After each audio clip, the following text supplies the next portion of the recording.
the future, the fear, and the SCP Foundation. These are the components to a facility of power, a facility of science, and a facility that goes by the name Lobotomy Corporation.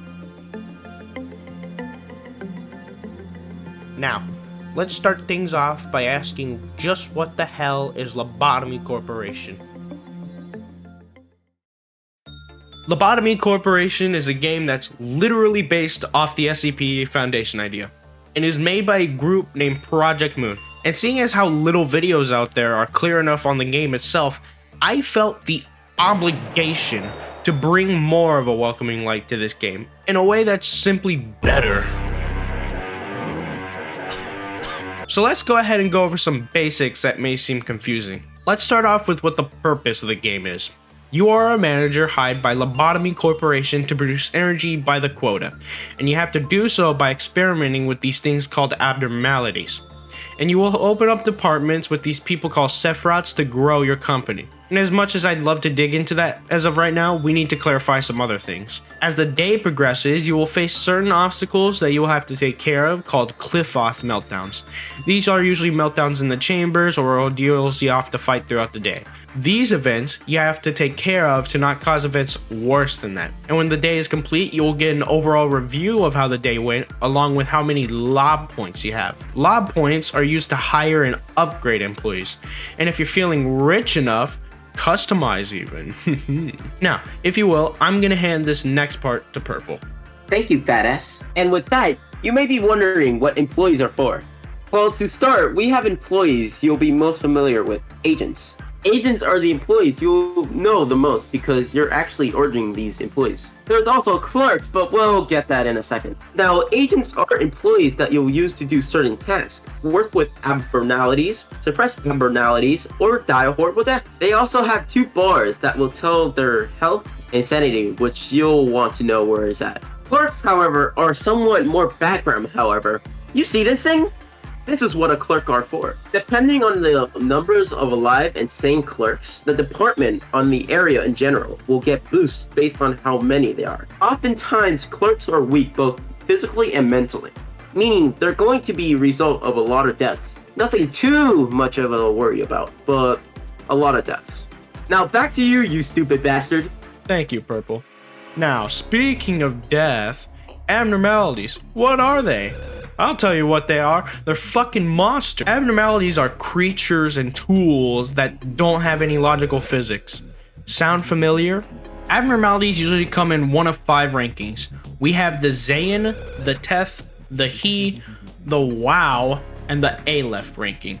This ranking usually tells you how dangerous the abnormalities are. How abnormalities work is actually somewhat varying, but they all go under the same fundamental rules. To start, we have PE boxes. Usually, to get PE boxes, you want to use one of the 4 work types and experiment with what it likes most. Most abnormality will generate PE boxes as a result of positive work. If it's a bad result, then the employee working with it will be damaged based on what damage it does. Red damage decreases health, white decreases sanity, black damage does both, and pale damage is really rare, but it just does red damage, just worse. The PE boxes can be used to buy and learn info as to how abnormalities work. What works best with them? Names and ranking, lore,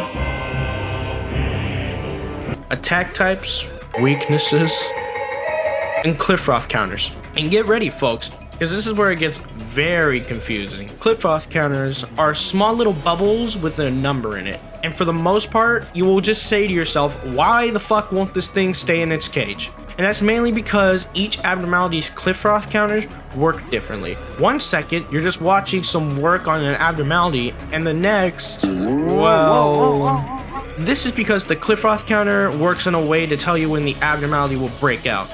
And sometimes those actions you do lead to them breaking out. Some abnormalities don't want to be watched, some do want to be watched, and some want to sacrifice.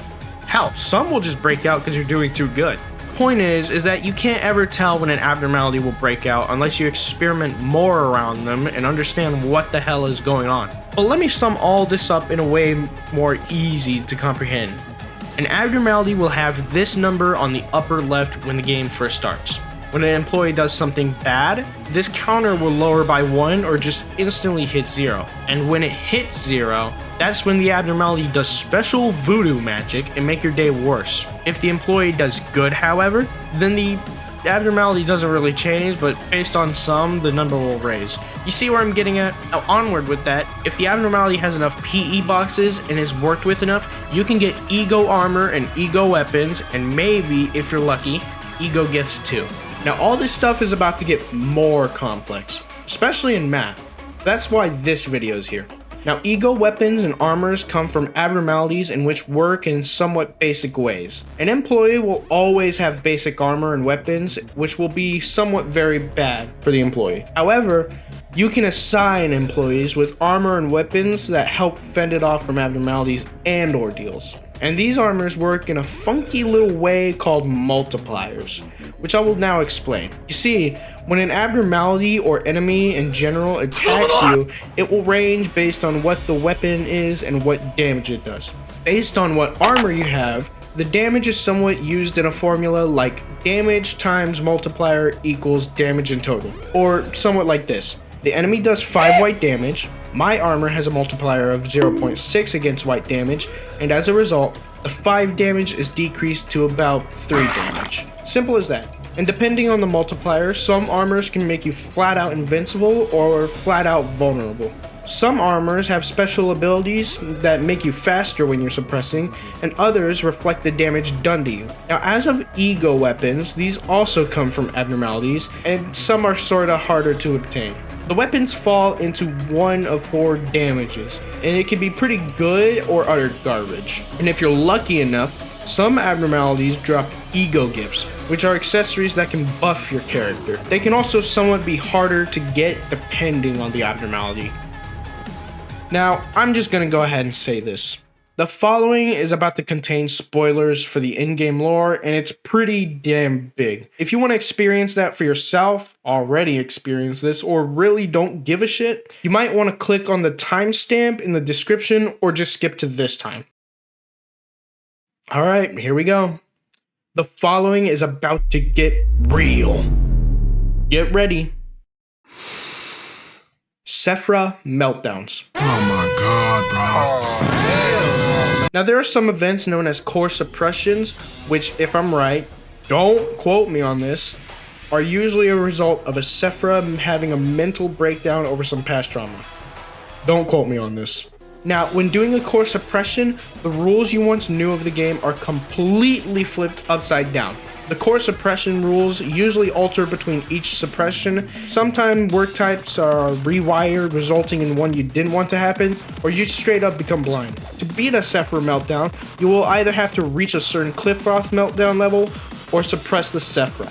And this can somewhat start a little difficult to extremely painful to deal with. But when you do beat the core suppression, it rewards you quite heavily, and also provides lore as to the Sephra themselves. Alrighty, now that the meaty lamb of the lore is out of the way, let's dive into some tips, huh? Let's start with this. Do not just hire a bunch of low-level employees. The term greater in numbers barely applies here, and you're gonna realize quickly how fast your employees die when they are so weak. Just stick to a few per department and focus on leveling them up. Then, maybe hire some more. Another cool tip about the game is you can always restart when something goes wrong. There's options like reset day or return to memory reposit when you make a fatal mistake, and hell, you can restart the save entirely and still have the info on all your abnormalities. When testing with an abnormality, feel free to just do whatever testing you can. Remember, you can literally restart the day whenever you need. So don't be shy to try new things with the abnormality. And most importantly, know that this game is a long haul of work. You inevitably will restart because you have an abnormality that you just can't handle. And that's alright, it happens. Also, put armor on the employee that works best with the abnormalities. If you have an employee working with a white damage abnormality, you don't want them being weak to white damage. Alrighty, that'll be all for this video. I hope you enjoyed this video, and I really hope it helped you out. When I first started this game, I had little to any valuable source on YouTube to actually help figuring out how this game worked. and thanks to some sources who already played the game, I had somewhat more of a sense of the game and how it worked. But if you enjoyed it, then consider giving a like and subscribe, or just simply give the channel a word. A little attention to this really helps out. But that's all for this video. Remember, face the fear and build the future.